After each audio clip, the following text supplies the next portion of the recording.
स्वतंत्र महामंडळ स्थापन करून त्याला मोठं आर्थिक बजेट द्यावं, त्याला अध्यक्ष उपाध्यक्ष द्यावा, त्याला राज्यमंत्री पदाचा दर्जा द्यावा, अशा पद्धतीची माझी काल लक्षवेधी होती, परंतु वेळेअभावी ती झाली नाही. परंतु मी आता या सगळ्या विषयामध्ये पाठपुरावा करणार आहे.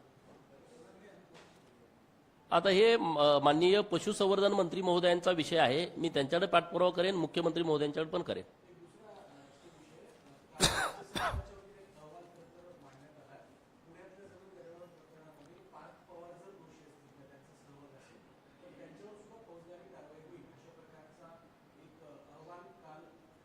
अहवाल काय आला ह्याच्याविषयी मला माहिती नाही, परंतु काल आपल्याच मीडियाच्या माध्यमातून मी बघितलेलं आहे, जे अधिकारी अपॉइंट केले होते त्यांनी हा अहवाल दिलेला आहे आणि जी कोणी रेकॉर्डवरती लोक आहेत त्यांना दोषी धरलेला आहे.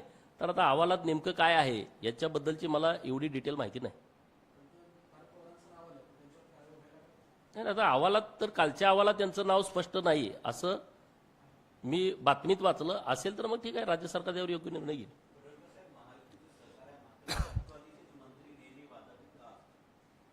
आता हे राष्ट्रवादीवाल्यांना विचारा ना.